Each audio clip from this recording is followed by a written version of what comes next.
Professor. This is Aravinda.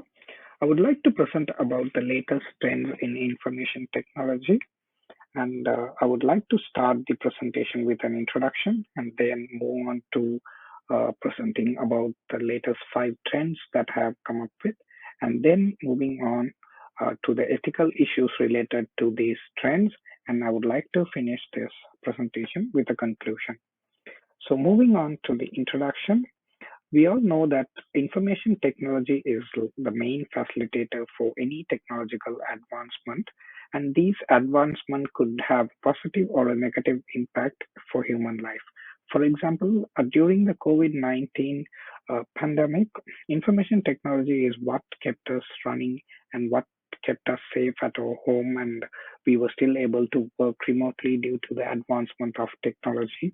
And it's the same technology that is having a risk in our privacy these days due to social media and other ethical issues.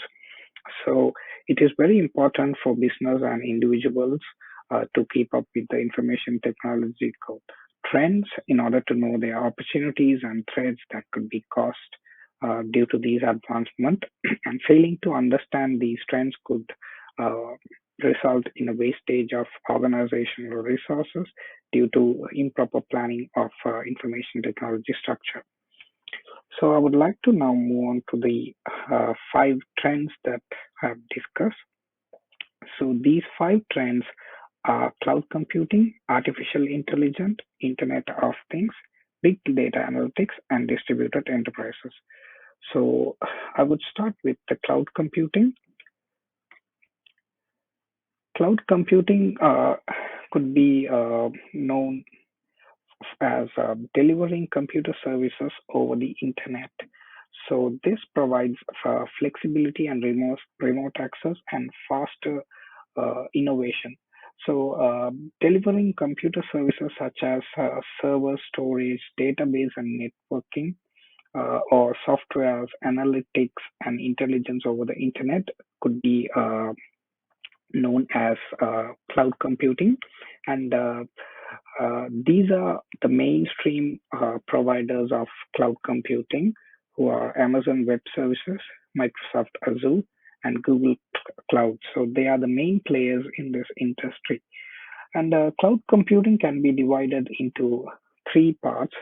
So, which is infrastructure as a services, where services such as server storage and networking are provided through internet, and then platform as services, where designing, developing, and testing or hosting of software could be provided through internet, and then software as a services, where browser will be used as a platform to access web-based applications and services through internet.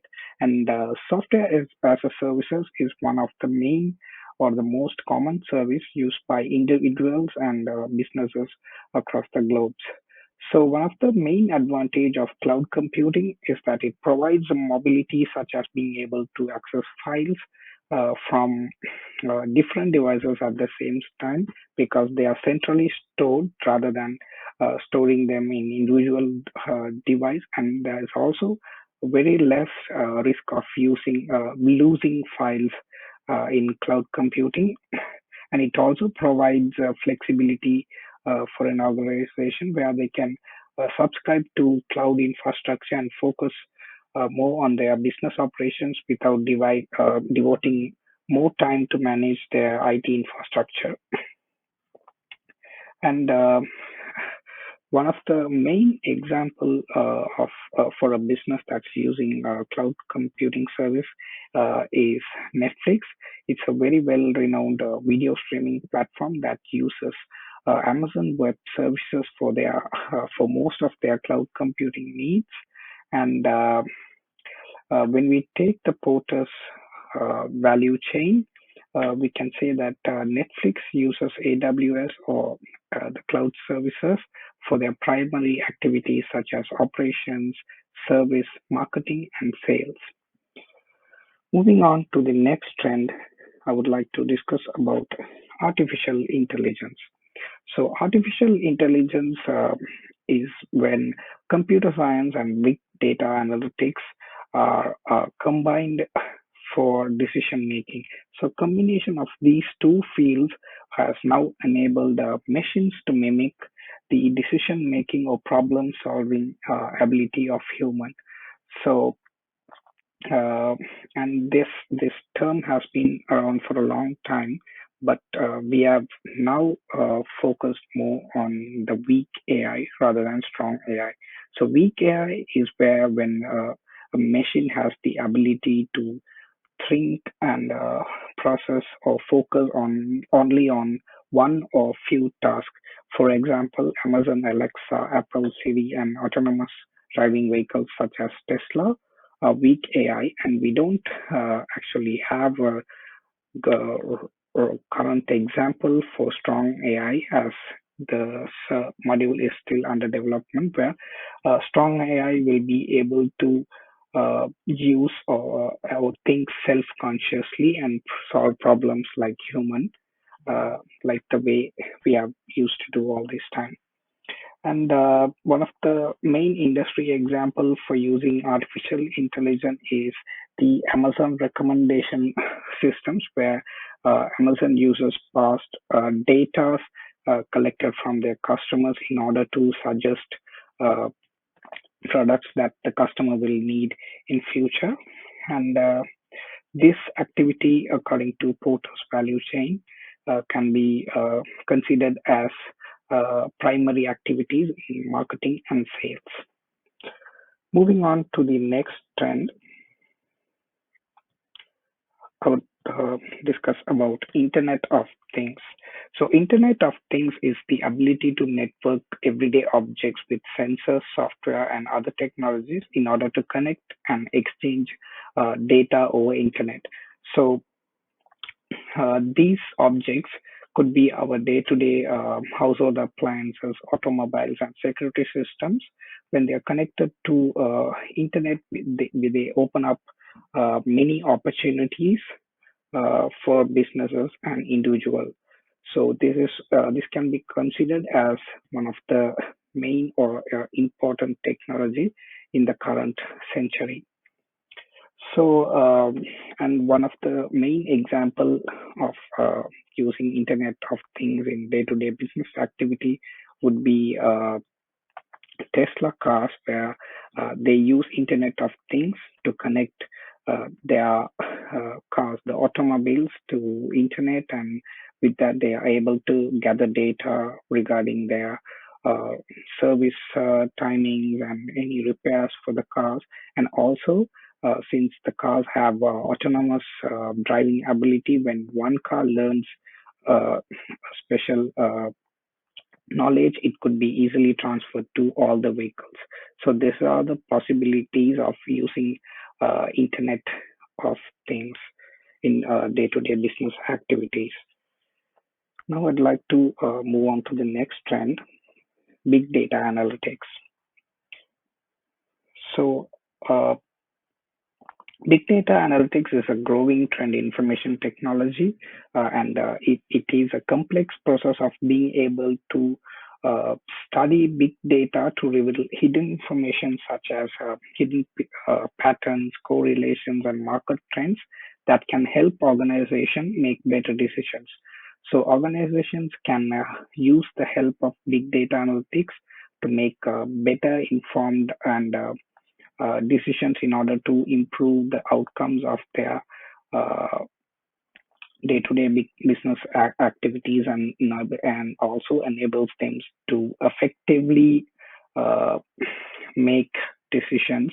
And big data is right now it's widely available due to social media and increased use of mobile apps, and when data are also captured from internet of things.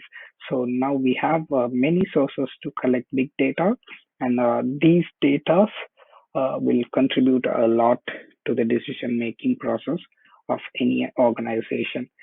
For example, Uber uses big data analytics on daily basis to identify the variations in their demand and the availability of their vehicle in the close proximity. So this Uber uses this information to make a decision on their pricing and to provide rider incentives and driver incentives. So we could say this is uh, Uber is using big data analytics as a part of their primary activities, such as operations and sales, according to the porter's value chain. Moving on, I would like to move to the last trend that I've discussed, which is distributed enterprises. So this is one of the main model that is developed mainly after post pandemic period, and for an organization to be to change to distributed model, they have to have three things. The organization has to have both in-house and remote teams. They should have teams within the organization and teams that work remote. And these teams should not be in the same geographical location. They have to be spread out in various different locations. And they should also have offices spread across different cities or different countries in order to consider them as distributed enterprises. So distributed enterprises is a hybrid approach to the business structure, since it is both in-house and it's a combination of in-house and remote teams. So this actually enables businesses to have more flexibility and resilience, and in order to adjust their operations, staff, and infrastructure to tackle unforeseen circumstances such as the COVID-19 pandemic or the supply chain issues that we are facing right now. And one example of an organization using distributed enterprises module is Netflix. Since Netflix has a very advanced uh, micro ecosystems, such as they are using their cloud services and all the advanced technology system in information technology. They have adapted this distributed enterprise system, and this has contributed a lot to their business.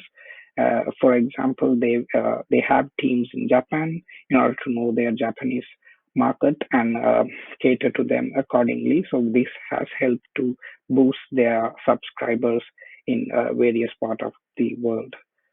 So these are all the five trends that have come up with, and I would like to discuss the ethical issues related to these five trends. So the first one would be misuse of personal information, which is one of the main ethical issue that is brought in due to these technological uh, advancement. For example, we can see that due to the requirement of big data, lots of social media and mobile app companies are collecting big data or customer data in an unethical way without the customer's consent. So that is becoming a rising issue due to the technological advancement, and there has to be a structured way of using this data as well, and that has to be an informed way so that customer will know or the user will know where their data is being used. And the second is the effect of computing on the environment due to the increase of more cloud computing and more of these server-based services. There has been a rise in the energy consumption throughout throughout the whole information technology industry. So that is also an ethical issue that is faced due to the advancement of technology. So with that, I would like to conclude this presentation, I would like to state that there is a main fear that due to the advancement of technology that machines may take the humans' positions, such as people might lose their jobs and so many other concerns are raised regarding this situation. But I would like to conclude with the statement that human and machines have to work in a synergy in order to build a better planet and better life for humans. Thank you.